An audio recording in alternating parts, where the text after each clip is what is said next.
Hate has no place in our state.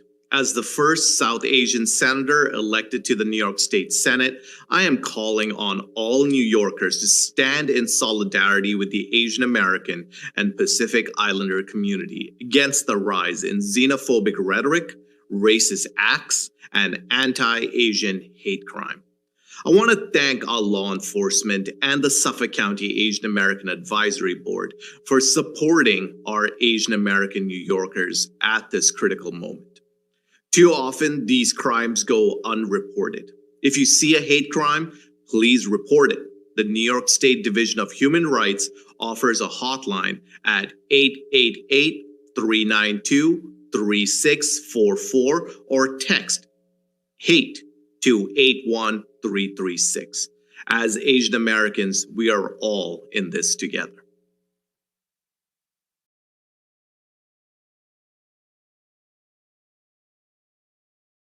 I'm Congressman Andrew Garbarino, representing parts of Nassau and Suffolk County in Congress. I'm humbled to join this esteemed group of community leaders in rising together in solidarity to stop these violent attacks against New York's Asian Americans and Pacific Islanders. These attacks are wholly unacceptable and wholly un-American. We need to raise awareness about this disturbing and dangerous trend, tone down our divisive rhetoric, and come together as Americans in order for everyone to safely live and prosper in our Long Island communities. As a member of Congress, I'm committed to working across the aisle to ensure that every American, no matter their heritage, color, or creed, feels safe in their communities.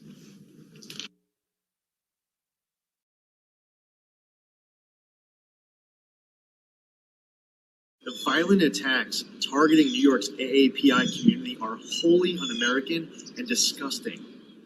Every day there seems to be a news story of senseless violence against our fellow New Yorkers. These victims have loved ones and passionately strive to achieve the American dream and strengthen their community around them. My wife is a proud Asian American, so this issue hits especially close to home for my family.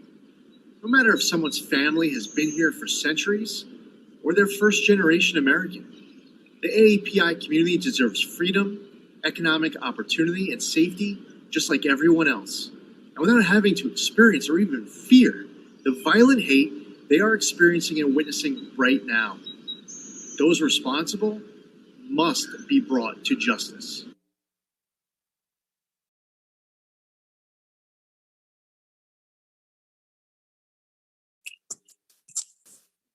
Welcome to Suffolk County Asian American Advisory Board's virtual forum on solidarity to stop Asian hate, organized by Suffolk County Executive Steve Billon, Suffolk County Office of Minority Affairs, and Suffolk County Asian American Board.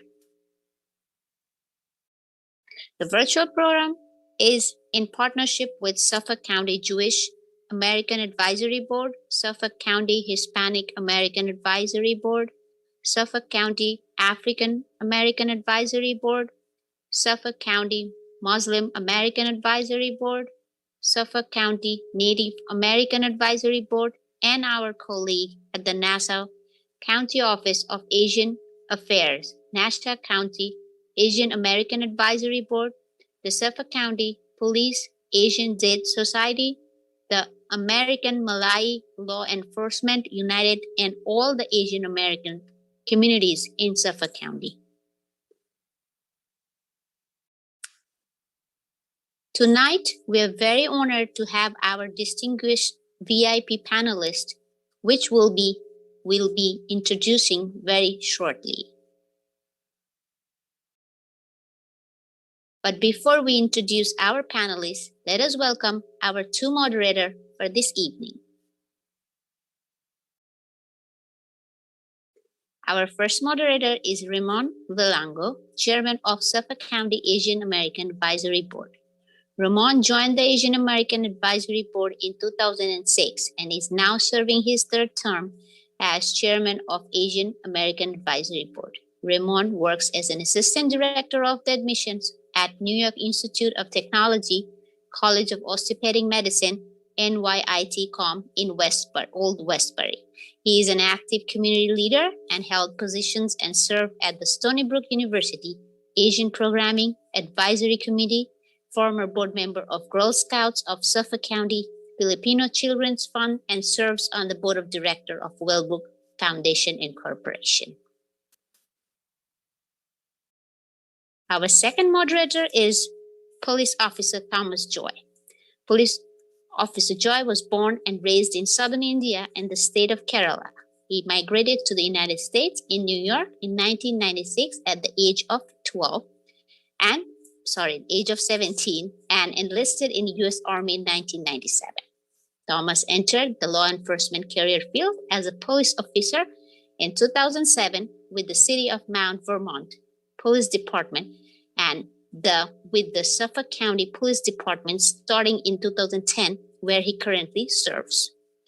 Thomas was the founding member of Suffolk County Police Asian Jade Society in 2014 and the American Malayali Law Enforcement United AMLEU in 2020 and became its first president.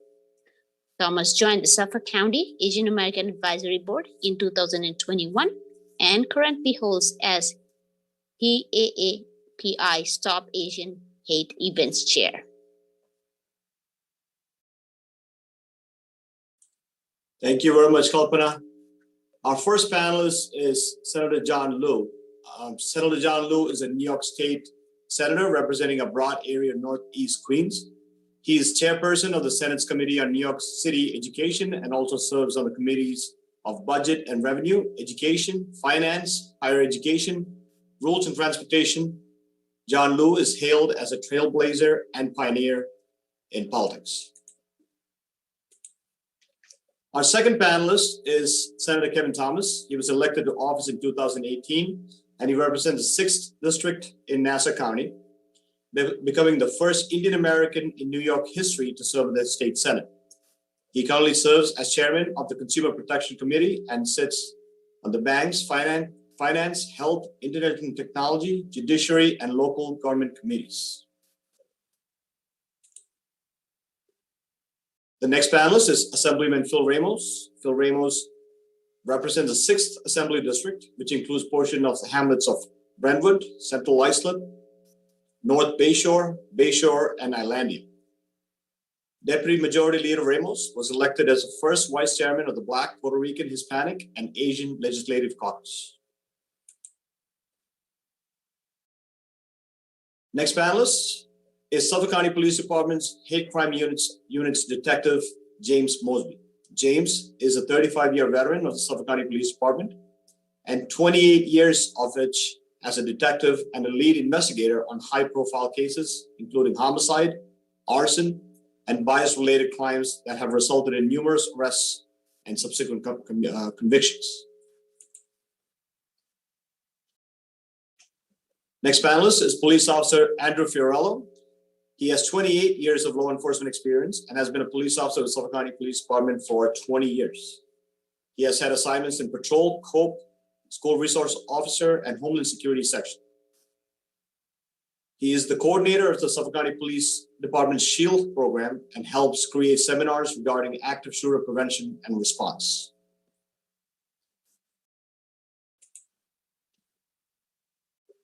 The next panelist is Suffolk County Police Officer Jean Paul Kergarot.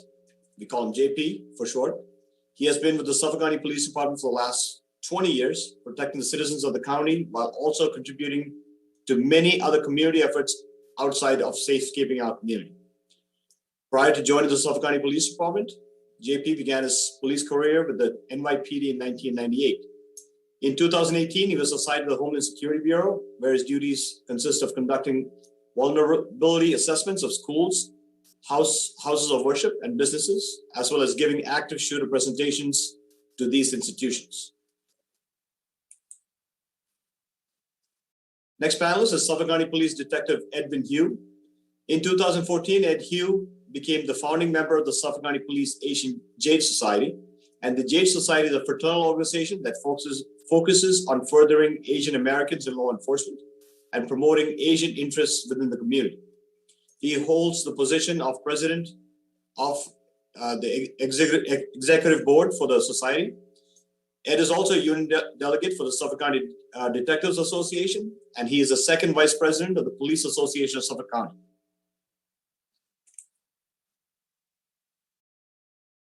Next panelist is Farah Mozawala. She's the Executive Director of the Nassau County Asian American Advisory Board. The county's AAAB's mission is the advancement and betterment of the economic, employment, business, and cultural opportunities for the Asian American residents of Nassau County.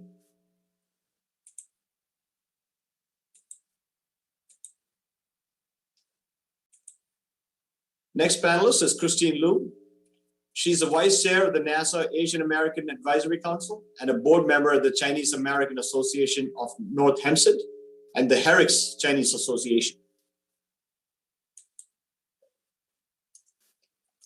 The next panelist is Mr. Will Yang. He's a member of the Stony Brook University's Asian Student Alliance and the Asian Student, it's called ASA. The ASA is a cultural club that strives to provide a community of fellowship and network for the Asian American communities and the organizations within and outside of ASA. And our final panelist is Ms. Betty Wong. She is a member of the Stony Brook University's Taiwanese Student Association, or TSA. TSA is a cultural organization that strives to provide a community where students can learn about Taiwanese culture through a variety of interactive events and a stronger Taiwanese presence on campus.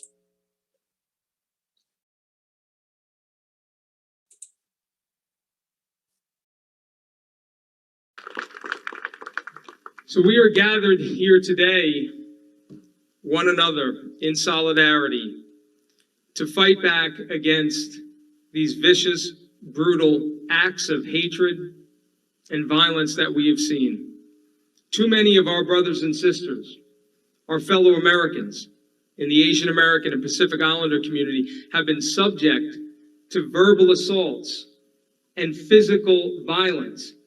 And we are here to say today that this is unacceptable. We will never tolerate acts of hate like this here in Suffolk County. And if you dare to commit a hate crime here, you will be investigated and prosecuted to the fullest extent of the law. No doubt about that.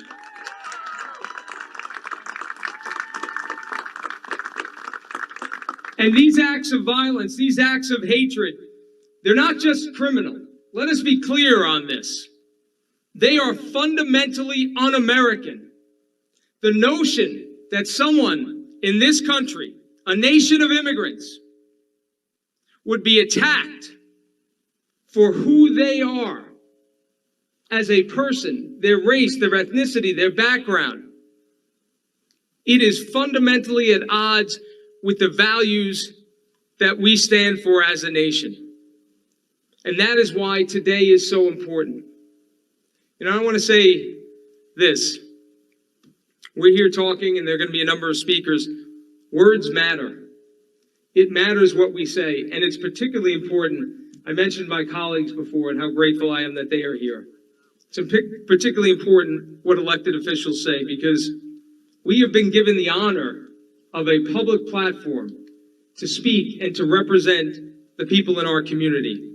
And I have always believed this. We have an obligation to use words and language that help to bring people together, not divide them. And that's what we're doing here today. We are coming together from all walks of life.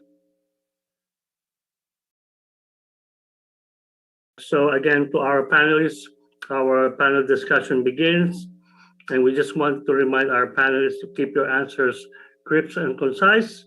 Keep track of your time. We want to give other opportunities to our speakers. And we have gathered questions from various community organizations, community leaders, and Suffolk County residents. And we would like to ask as many questions as possible. So go ahead, Tom, you can start the question. All right, Senator Kevin Thomas, please unmute. All right, I see you're there. All right, Senator, as a New York State Senator, what message do you want to convey to the AAPI community as far as what is happening in our community right now?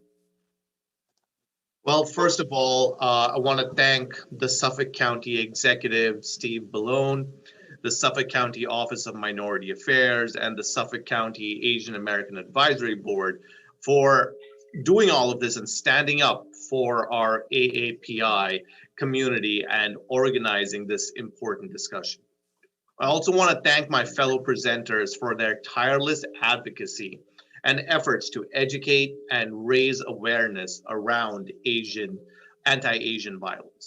As Long Island's only Asian elected representative, this issue cuts deep for me. I am heartbroken and outraged by the increase in hate crimes and bias directed against our Asian American and Asian American communities.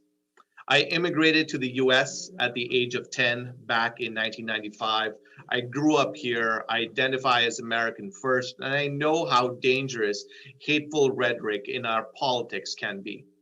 After 9/11, a lot of members of my community were targeted simply because of how they look. That type of hate fueled by bigoted language and political rhetoric, is back again. Too many in the Asian American community are living in fear right now due to the rise in COVID-19 related bigotry and hate-fueled attacks. As community leaders and public officials, we have a responsibility to all the people we serve, and that begins with setting the right example. The uptick in hatred we are seeing right now is a direct consequence of political leaders setting the wrong example. Leading by fear and indulging in hateful rhetoric. Our words matter. Our actions matter. Thank you, Senator. Can you tell us what can New York State, especially from your position as a senator, what can you do, what can the state do specifically to prevent anti-Asian hate crimes and violence as opposed to in regards to legislation or other initiatives that you have? The solution starts with discussions and forums like this one. It is crucial for elected leaders to meet with leaders from our AAPI community to hear their input on how we can play the most constructive role possible. As policymakers, we can't make effective policy without understanding the unique needs of the communities we serve. Another crucial aspect is increasing AAPI representation and engagement in government. For most of American history, Asian American communities have historically been invisible in mainstream politics, leading to a lack of understanding and awareness about the unique issues that our communities face. I'll give you an example. When I was elected in 2018, I became the first South Asian elected to the New York State Senate. The New York State Senate has been around for about 244 years. New York State has been lacking Asian representation for most of its history. As Senator Liu and I can attest, we need people that look like us and have experiences similar to ours to decide policies concerning our community. Issues like housing, immigration, census, business, and education should be decided upon by people they affect most. If you are missing that important perspective, you risk marginalizing groups further. Finally, we need to stand strong, loud, and united against hatred and bigotry in all of its forms. That means condemning hateful acts and rhetoric and protecting marginalized groups by enacting policies that not only crack down on hate crimes, but strengthen education and awareness to prevent them from happening in the first place. For example, during the budget process, I pushed hard to prevent millions of dollars in budget cuts from a program called Securing Communities Against Hate Crimes, which focuses on education to prevent hate crimes. Now, more than ever, we need to support policies that promote education and raise awareness around this critical issue. Our AAPI community is depending on us. Again, I want to thank the Suffolk County Executive, Steve Ballone, SCOMA, and SCAP for setting the right example. I'm looking forward to tonight's discussion. Thank you, Senator. And your accomplishment is also personal to me because we both come from our God's own country, Kerala in southern India, and we're proud of your accomplishments. And thank you for being here today. Thank you. And with that, I'm going to, one of our esteemed panelists is Detective James Mosby. He's an investigator, a detective with the Suffolk County Police's Hate Crimes Unit. As you probably heard from his bio, that he's a 35-year veteran of the police department with 28 years as a detective and majority of the time in the Hate Crimes Unit. Welcome, sir. Thank you for being here. One of the questions I have for you is, how can we address the continued AAPI hate crime from your perspective as a government official and as a hate crimes detective? Thank you, Tom, for having me. Appreciate it. We want the Asian American and Pacific Island community to know that we stand with you in solidarity. We have a zero tolerance for hate and for hate incidents and hate crimes perpetrated against all communities. We have the resources in place and available to investigate, arrest, and prosecute those offenders to the fullest extent of the law. Thank you, Detective. And can you please enlighten us what elements of a hate crime from the Suffolk County Police Hate Crimes Unit, what are its challenges and what investigations and what investigative challenges and what are the resources that are available to investigate and for the victims? Thank you, Detective. Appreciate that answer. And I have another question for you. Can you please enlighten us what are the elements of a hate crime from the perspective of a hate crimes detective? What are the challenges of investigating a hate crime, and if there are any resources available that we should know about for either the victims or within the department? Yes, thank you for the question. One of the challenging parts of any investigation is to identify the suspect who committed the crime. Hate crimes are more specific because not only do we have to identify the suspect, but we also have to identify the motivating factor of why that individual commits the crimes. So in essence, we have to get inside the mind of the suspect and identify that they perpetrated this crime against a victim based upon the victim's membership in a protected class.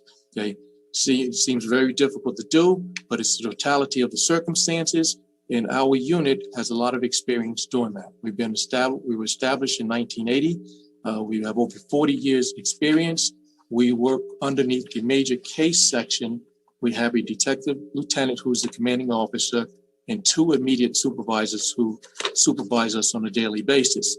The unit right now consists of 3 detectives with a slot for a 4th detective soon to be working in the unit. Now, is there any difference between hate crime and hate incident? And is it treated differently within your unit? No, that's a great question. We investigate hate crimes and hate incidents, criminal and non-criminal, anywhere from verbal harassment to physical assaults to property damage or to cyberbullying type crimes. If a person is selected because of the membership in protected class, we will investigate it. We have a lot of resources available. I indicated before we're underneath the major case section. We have other commands as well as additional personnel if we need them. A lot of assets available to investigate hate crimes in Suffolk County.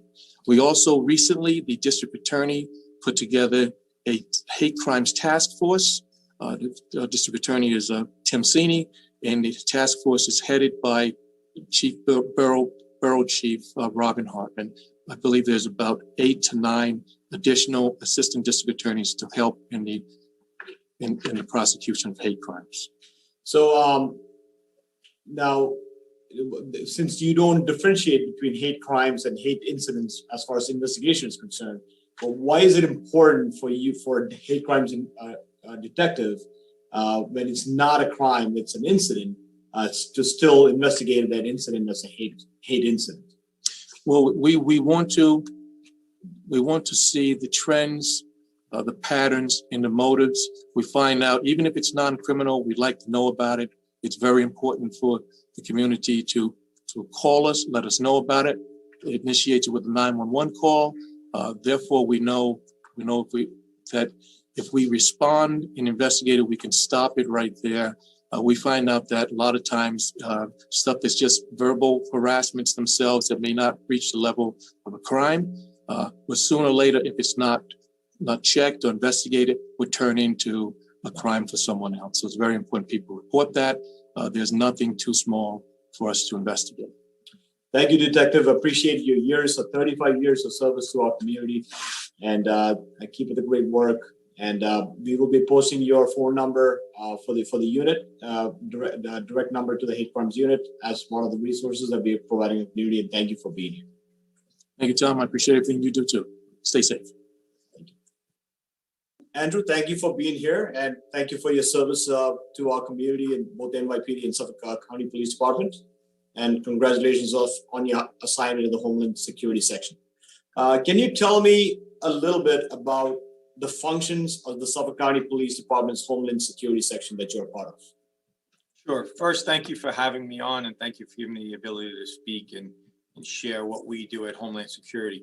First and foremost, Homeland Security is there to protect all people within Suffolk County. We work very closely with other agencies. We share information, intelligence to make sure all residents and people within Suffolk County are safe. The Homeland Security section coordinates and oversees all terrorism-related training that happens within our Suffolk County Police Department. Suffolk County Police Department Homeland Security section coordinates and manages SCLURG, which is the Suffolk County Law Enforcement Response Group. What that is all agencies within Suffolk County, as well as our neighboring partners, all have a radio frequency that we can speak on and communicate with one another in a crisis situation. Homeland Security, we also coordinate all emergency response drills, just not emergency response drills for Suffolk County. We do it multi-agency and multi-jurisdictional. We bring together many agencies so we can practice and we can drill. God forbid there is a crisis, we know how each other works and that we can be more effective. Homeland Security also works with FRES, which is the Fire Rescue Emergency Services. Through FRES, right down the block from us, we work together to promote and to implement the RAVE app. The RAVE app is currently in use in 90% of schools within Suffolk County.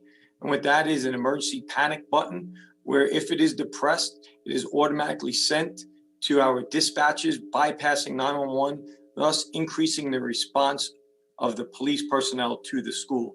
That is also available now for businesses and have been for businesses. So if you own a business, you can look to get the RAVE app for your business.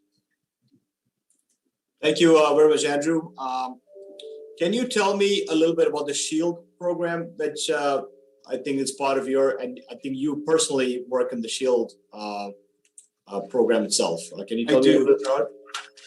So the Suffolk County Police Department SHIELD program is part of a global SHIELD network. I manage it for the police department, but it is not just solely myself. It is everybody collectively out of Homeland Security. And what we do is we have a platform that is put together so we can have a relationship with our public and private partnership to increase knowledge. What we do there is we share best practices, lessons learned, and a lot of information sharing. The SHIELD program seeks to partner with private sector security managers to enhance crime prevention here in Suffolk County. The Suffolk County Police Department SHIELD program is an information regarding public safety alerts you're going to receive, as well as crime pattern alerts you're going to receive if you become a Suffolk County Police Department SHIELD member. It's free to join, and we'll encourage you to do so. Members of this Suffolk County Police Department SHIELD program, once you become a member, you can have access to some of our behind the scenes stuff, such as our resource library, such as lessons learned, updates, and periodic newsletters. Information on there will not just be from Suffolk County, it will also be from our neighboring jurisdictions that we can put on there to share some lessons learned. Currently, the Suffolk County Police Department SHIELD program, we are promoting our camera registry program. Through our camera registry program is for all people within Suffolk County, if you own a home and or business, to register your personal closed circuit televisions, which is your CCTV, which are your cameras. Through that, if once it's registered, we, the police department, will know where these cameras are located within our county. And if a crime occurs, we would contact you and ask you if you would review your cameras to see if that crime occurred on your video security system. If so, we will send our electronic investigation system detectives over to retrieve that information so we can utilize to prosecute the individuals who committed that crime. Thank you, Andrew. That's excellent information. And I think Homeland Security has the SHIELD program listed on its website as well. And I encourage all of you to take a look at it. And thank you for the great work. Thank you. I'd just like to add one thing that most recently our county executive as well as our police commissioner are promoting our SHARE program. Again, through the SHARE program, which stands for Sharing to Help Access, is being marketed currently to big box stores as well as supermarkets. We know recently there was an active shooter in Nassau County, which is very close to us. And through this SHARE program, that will enable us, the Suffolk County Police Department, to gain access to your closed circuit television in real live time. Our RTC, which is Real Time Crime Center, will be able to monitor your cameras in real live time, which then can translate to our officers responding in a faster means to neutralize that threat that possibly could exist within your store. Thank you very much, Andrew. Be safe out there. Thank you. All right. So our next panelist is going to be JP, Jean Paul Kergarot. We call him JP for short. It's a little hard to pronounce his name. So thank you, JP, for serving our community as well. You've been a police officer for a long time, and you also serve in the Homeland Security section, and but you serve on a different aspect of Homeland Security. What training can Homeland Security provide to individuals or businesses in Suffolk County that you can tell us about? Good afternoon, Tom. Good afternoon, everyone. Thank you very much for having me today. The Homeland Security section, we offer several training presentations and seminars. They deal with how to respond to active shooter events, which is unfortunately a very common event occurring today in our society. These active shooter presentation seminars are basically tailored according to the audience that we're going to present it to. We give these presentations to schools, businesses, private public organizations of any size throughout the county. Like I mentioned, these presentations can be tailored for management or for staff. Usually we like to hold a meeting, pre-meeting before the presentation to go over the presentation with the stakeholders, so they're not caught unaware of what is in the presentation, that they can either accept or reject certain things due to their staff concerns, their business concerns, of course. We're very cognizant of that. It's an active shooter presentation dealing in the what if. What would we do if we are caught in a situation, whether it would be at work, whether it would be in a school setting, and a religious setting, house of worship. So that is the concentration with that. We also offer a presentation called Safety in the Sanctuary. This is tailored for houses of worship directly. They face unique challenges that businesses don't. They are welcoming, as they should be. So their challenges, like I mentioned, are unique. Another type of presentation seminar we do offer is called BCON. It's called Bleeding Control Basic. This is designed for civilians to learn how to recognize and control the life-threatening bleeding wounds that can occur from any type of ordinary accident as seen before EMS arrives. Tourniquet use, putting pressure on a wound. It's interactive. At this point, obviously with COVID-19, it's relegated us to cut it back a little bit, but we do give hands-on with putting pressure on a wound, stuffing a wound, so this way you have an idea of what it's like to do. This is given by Dennis Hendrickson, another officer in our unit, through the MedCat unit, the Medical Crisis Action Team. It's also in partnership with the Stony Brook University Hospital. So that's our training. One of the main services we give, though, is giving a vulnerability assessment. It's basically a security site assessment of either your home or a business site. We also do it for churches, synagogues, and so on, as well as schools. This service is designed to go over your property or the stakeholders' property, identifying security issues that they might have overlooked or not thought of. It's assessing the property's interior and exterior. Then we present a report, making suggestions that the stakeholders can implement as time provides to provide better security, both for their staff and our customers. So that is some of the training and services we offer through the Homeland Security Bureau. Thank you. Yeah, and one of the reasons that we brought on Homeland Security to this discussion is the AAPI community at large in Suffolk County and Long Island is on edge from hearing all the news that's going on in the city and around the country. So these are services that the Suffolk County Police Department through the Homeland Security provides to our community partners, to especially businesses that can take advantage, and these are all free of charge. And thank you for bringing those training and valuable services that you provide. I think you provided a lot of information for businesses, and now for individuals, do you have anything that you provide from Homeland Security section? Nothing in the sense of specific. We will, also go out to the community, any type of association, Boy Scouts, Girl Scouts. We implore to tell people that are interested to come down, and just sit in on one of these. We also, give a little brief thing before we started that there might be things that, most people maybe, might have an adherence to not watching. So this way they're prepared for the active shooter presentation. But it's open to any individuals that would like to come down, any type of association. We're more than happy to go to anyone, public, private, and just provide this information so that, in the event that what if, hopefully that never happens, that you are somehow prepared. You have some type of plan, something for you and your loved ones to, you can discuss this with your loved ones and prepare in case this should ever happen to you. Yeah, so I think the business owners are one of the hardest hit people with AAPI, or they're the hardest on edge because they're there all the time. And business owners can definitely take advantage of some of this, especially the threat assessment for their building, where to place cameras.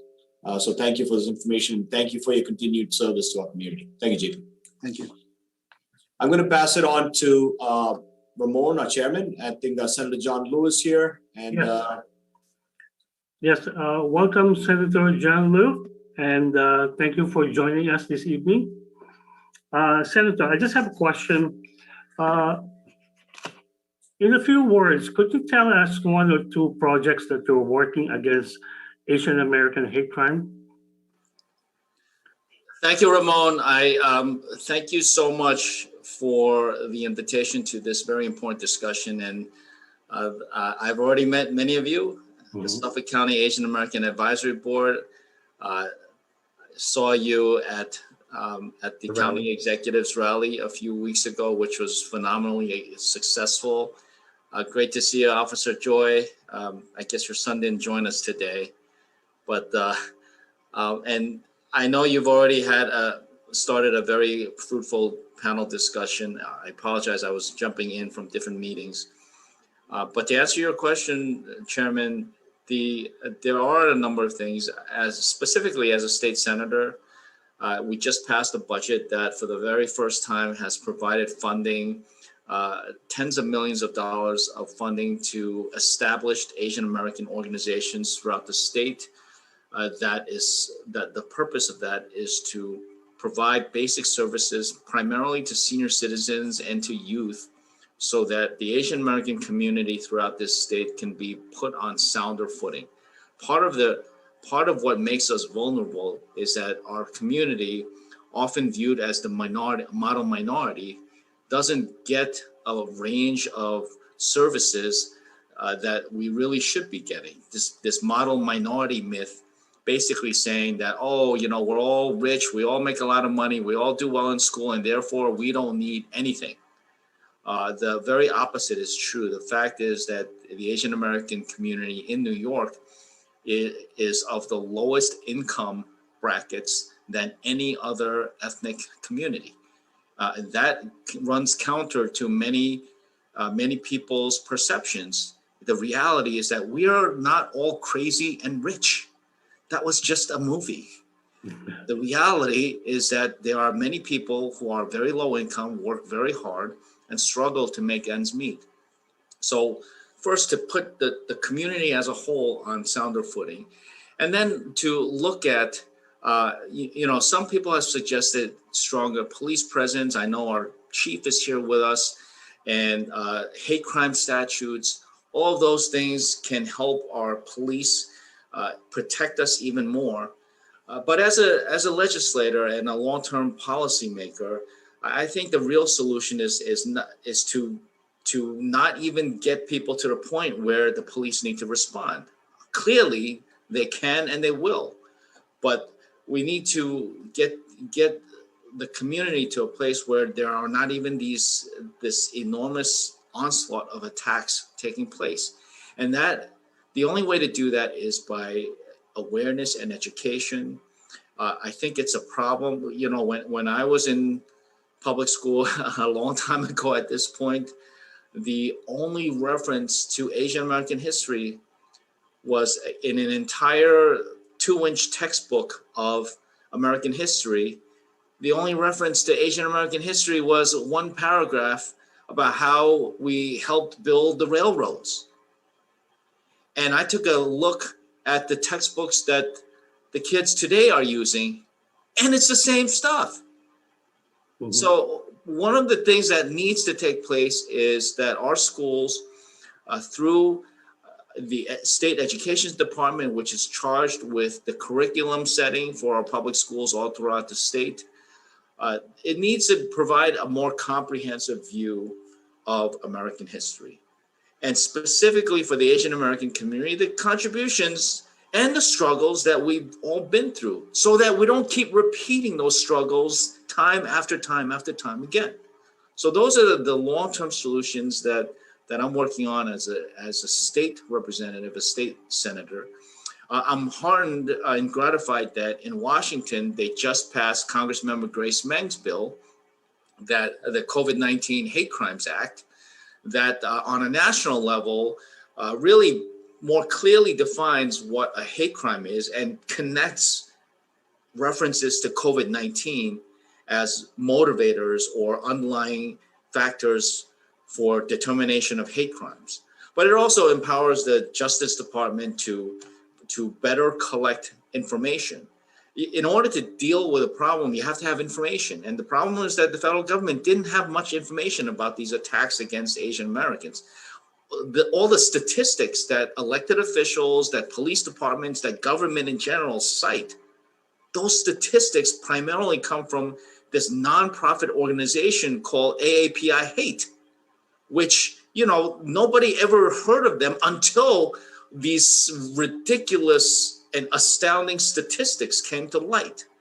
And they're monitoring not just police reports, but social media postings where clearly, you can't believe everything that everybody posts on social media. But when you go from, this many claims of anti-Asian bias incidents and attacks on social media to this many, clearly there's some kind of issue going on. So the government itself needs to better understand the problem. Otherwise, without understanding the problem, there cannot be any solutions. So these are the kinds of long-term and unfortunately long-winded answers that I'm giving you, Ramon. No problem. So to segue what you were talking about, Senator, do you have any opinion or reasons why the anti-Asian hate crimes are on the rise? Yeah, I do. I think we all understand racism and bigotry is born out of hate. And I do believe that we're not born with hate. Mm-hmm. Hate is a product of fear and of ignorance. And we have seen COVID-19 devastate this planet. Millions of people have died. Hundreds of thousands of Americans and tens of thousands of fellow New Yorkers. Many loved ones have died and perished. There's this grief, the loss, and that's just the loss of lives. You layer on top of that the economic turmoil and the insecurity that people have felt. It's fear, and not understanding how to define or characterize this fear, that ignorance. That's just a recipe for like people needing some kind of answer. And then you combine that with I don't want to make this too political or partisan, all right? But it is a fact. It is a fact that the leader of the free world, our commander-in-chief, the former commander-in-chief, against the urging of community leaders, Asian American and otherwise, against the counsel and advice of public health professionals in the United States, in his own government and across the world, to not characterize this as the China virus. He just kept doing it. And not only calling it the China virus, but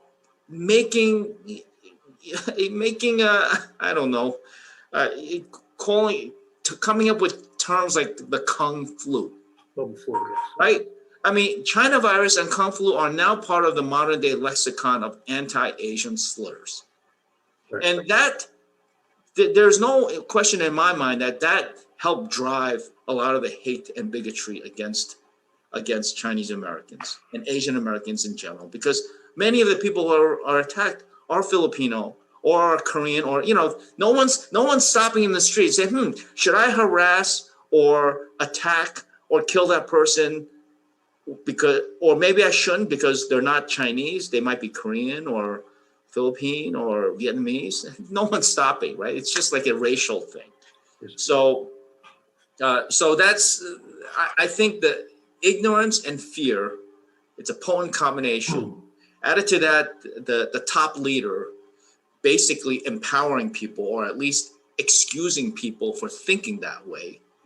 And you have this kind of, this is not an increase or escalation of hate and bigotry and attacks against Asian Americans. It is an absolute onslaught this past year. Yeah, that's excellent, because I believe the county executive said the same thing, that our words matter. So it is very important, how we say things, especially when you are a leader, because you have followers and people listen to you. So again, thank you very much, Senator John Liu, for joining us. And we hope we can continue our discussion in the near future, and we will certainly be in touch with you if we need more help from your office.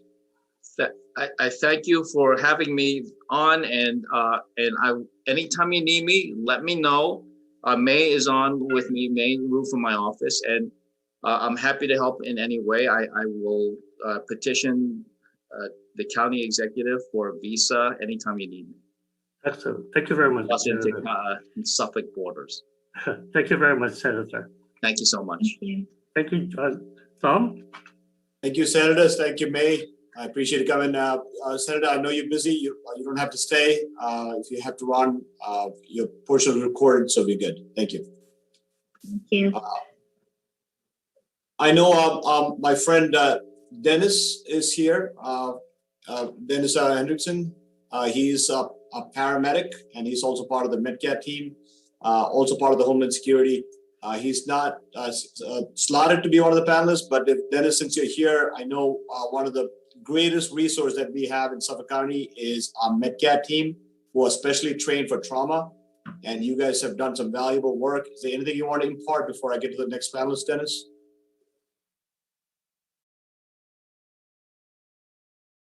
Hey, Tommy, thank you, and thank you for giving me the opportunity to speak briefly. The Medical Crisis Action Team has been very active as of late. We, to echo the words of my partner JP over there, we handle a lot of the bleeding control outward training with Stony Brook.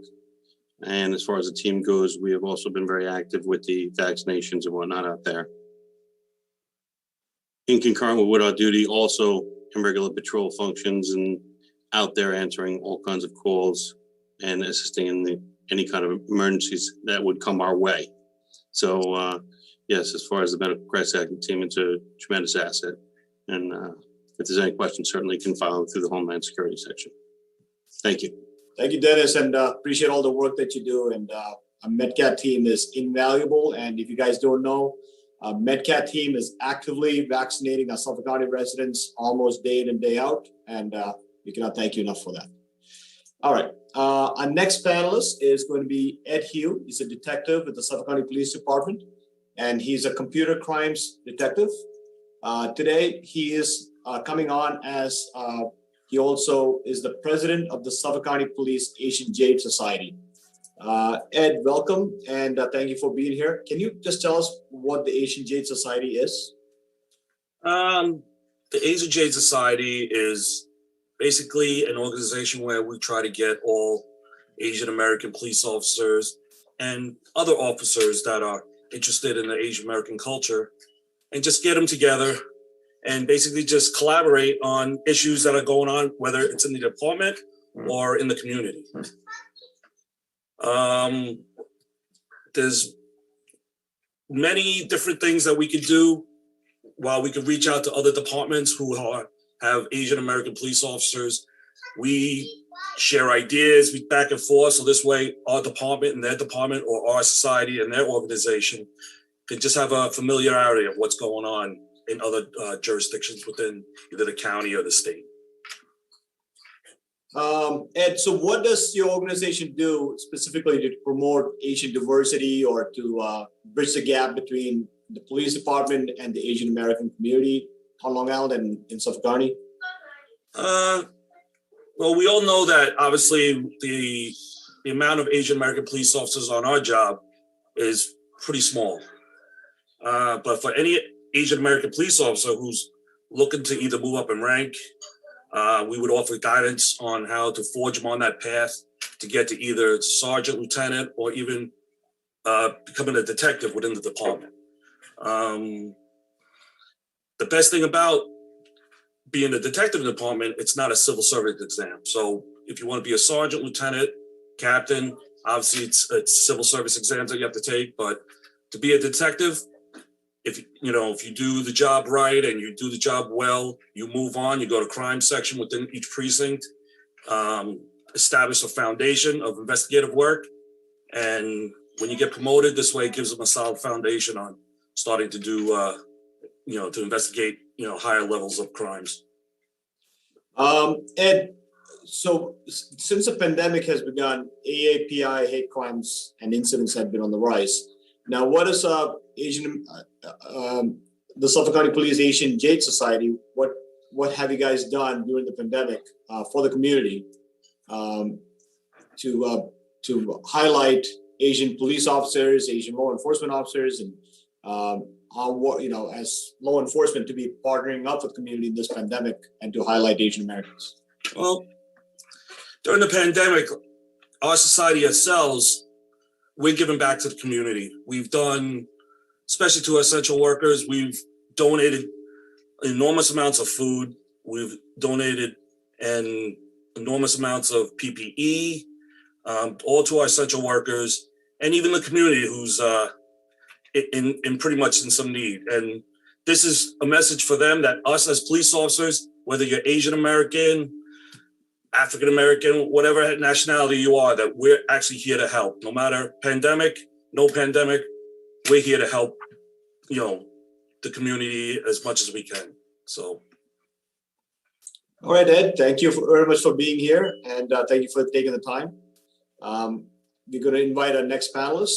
And Ed, thank you for your continued service. I know you're a 911 responder. You responded to the towers during 9/11 in the NYPD, and your continued service in Suffolk County Police. Thank you. Thank you very much, Tony.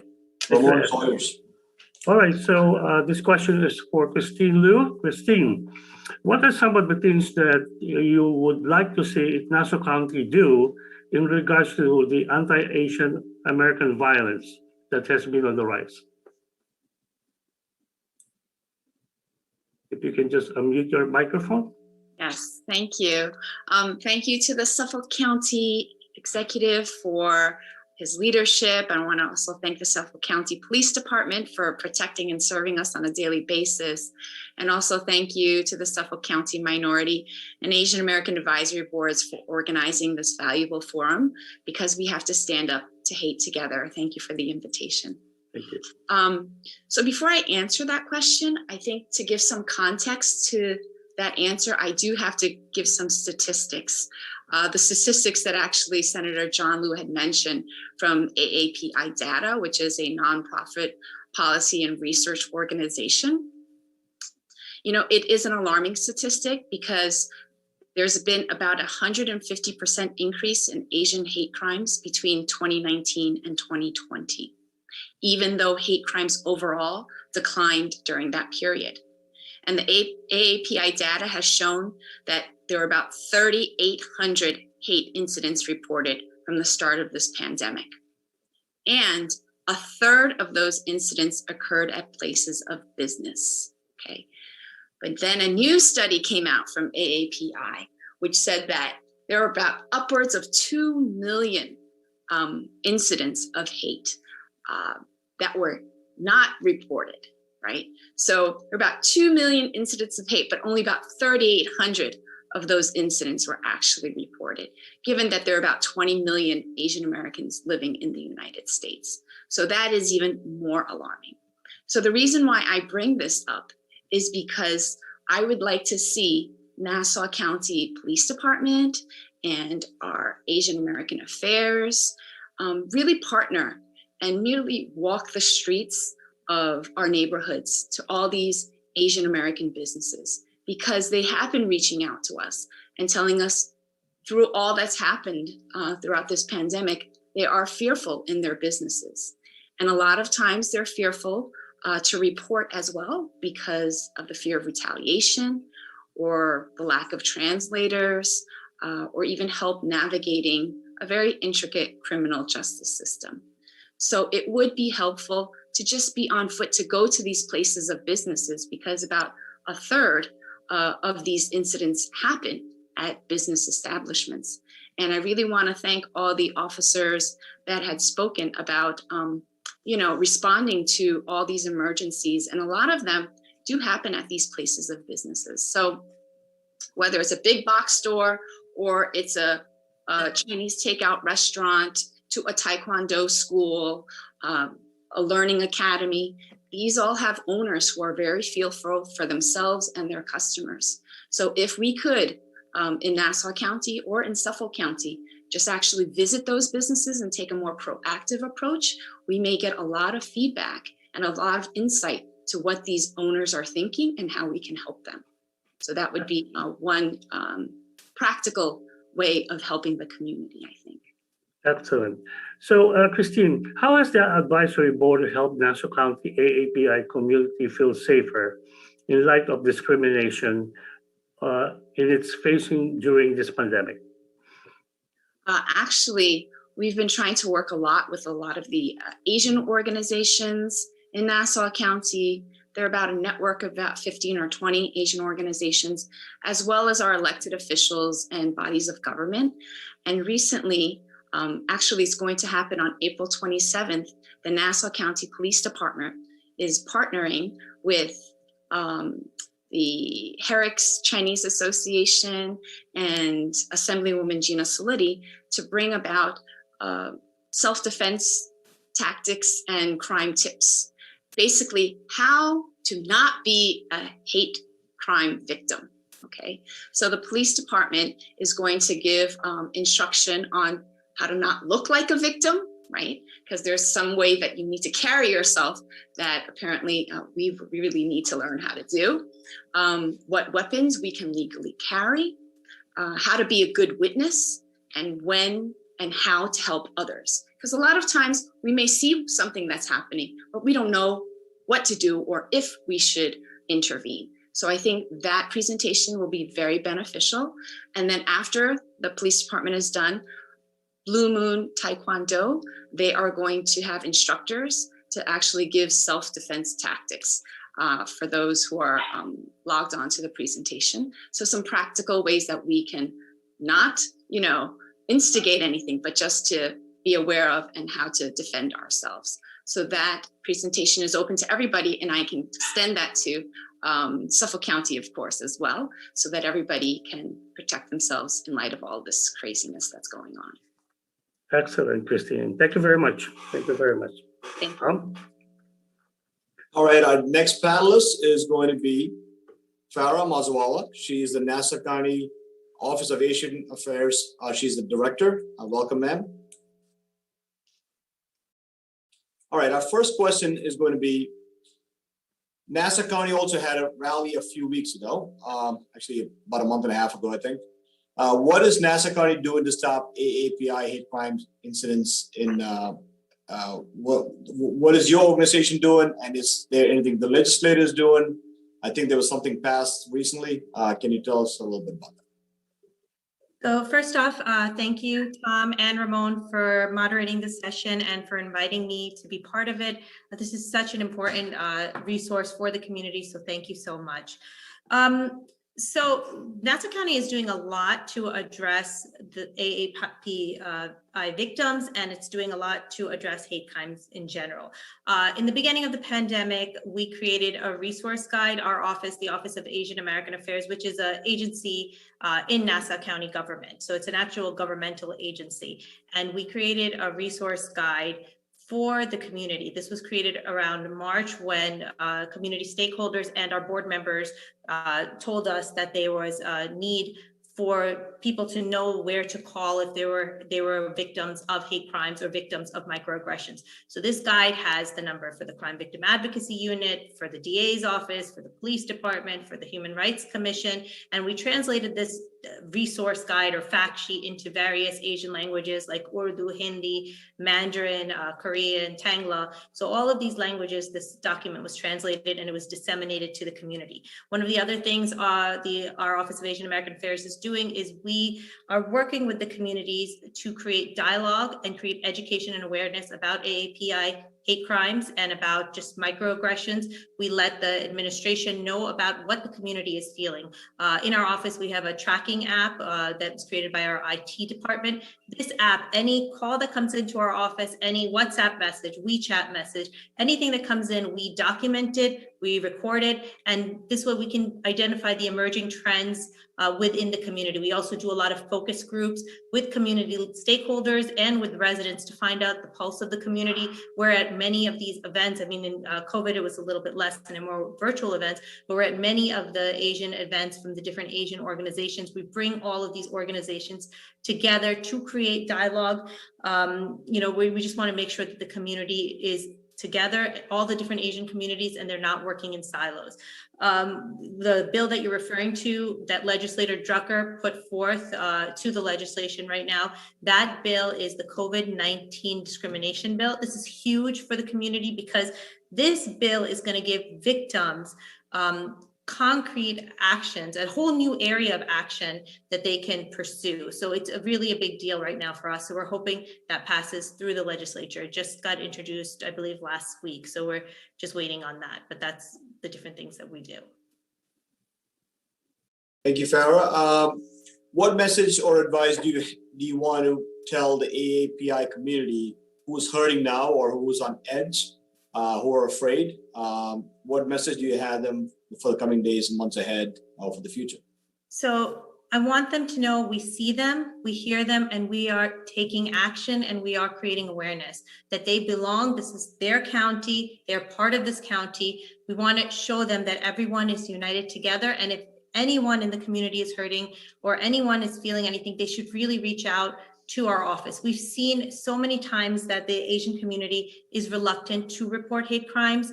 One of the main reasons is because they don't want to bring unwanted attention to themselves or their families.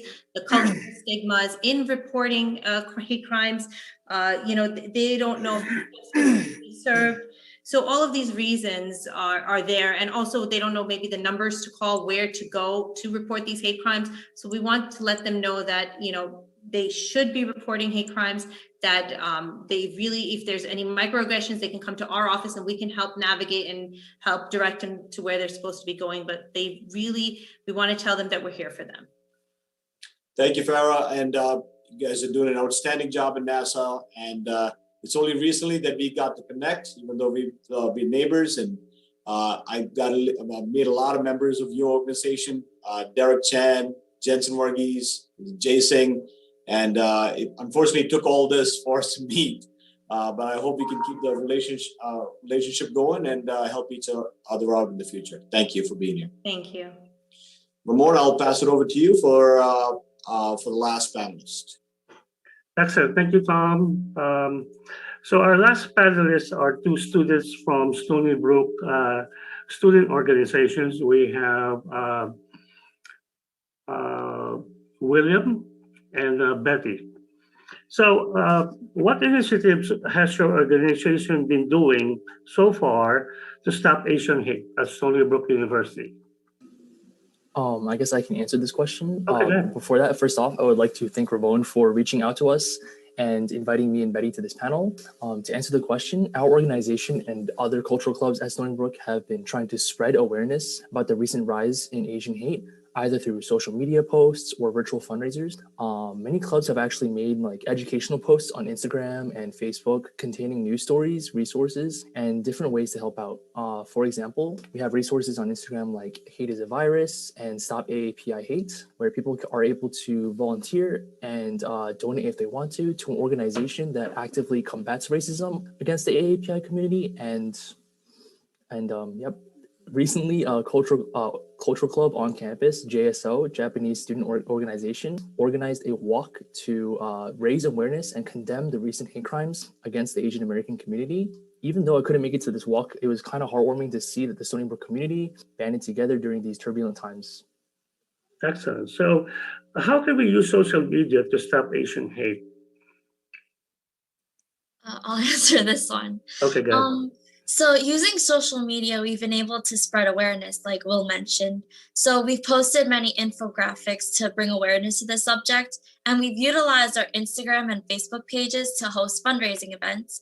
And our most recent one was a hashtag Hate is a Virus fundraising event where 15 organizations actually came together to host it. And we even had non-Asian organizations participate, like the Polish American Student Association, UNICEF, and African Students Union, which was great.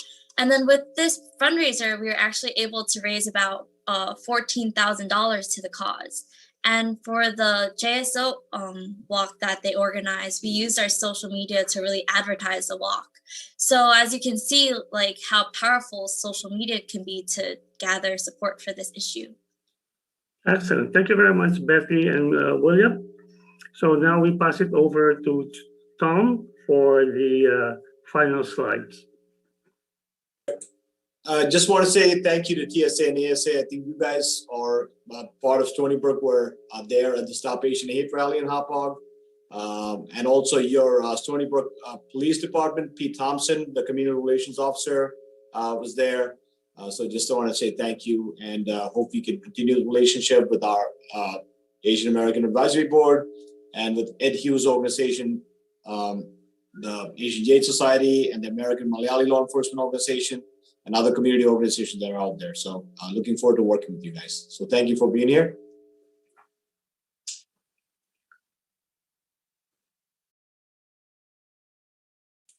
All right, I think we're gonna go to the next slide, which is, yeah, there you go.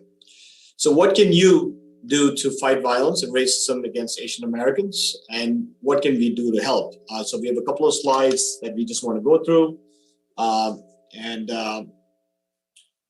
So you want to support the immediate need of AAPI groups, speak out if you witness a hate crime, report the hate incidents or hate crimes, consider taking part in a training about hate, check in with your Asian American peers, learn about the history of Asian Americans here in the United States and the discrimination that they're facing.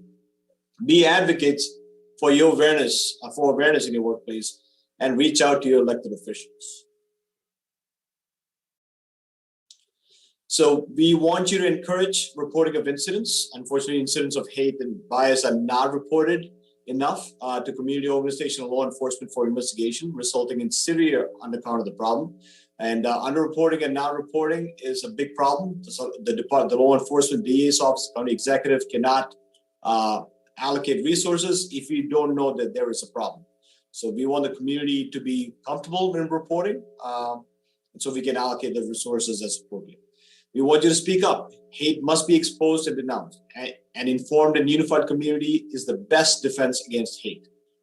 Support the victims. If you're a victim, report the incident in detail and ask for help. And encourage victims of hate to report to the police. And don't be an innocent bystander. Help out your fellow citizen and your fellow resident. Next. Create change in your community. Call your elected officials to speak out and take action. When leaders step forward and act swiftly in the wake of hate crime, victims feel supported and community leaders feel safe.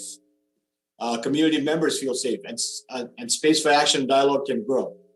Build a relationship with your local government agencies to develop solutions. Educate yourself. Determine if a hate group is involved. Understand the difference of a hate crime and a bias incident. We have also created several flyers within the Suffolk County Police Department with the help of Detective James Mosby and the supervisors. And we've been distributing it through the Asian Jade Society and the advisory board, and we'll have it on these slide on this presentation as well. All right, just want to say thank you to all our distinguished panelists and all our partners for joining our virtual forum on solidarity to stop Asian hate. The next are going to be a few slides for resources for the community members. We have put together phone numbers, email addresses, websites that the community members can use. And this will be on this presentation and will be posted on our website as well. Of course, thank you to our audience who will be watching on YouTube, and we hope that you'll be able to provide you with answers to your questions and to provide you with the resources and education about hate crimes and investigations and its challenges. On behalf of the Suffolk County Executive, Steve Malone, the Suffolk County Office of Minority Affairs, and the Suffolk County Asian American Advisory Board, we thank you for joining us this evening.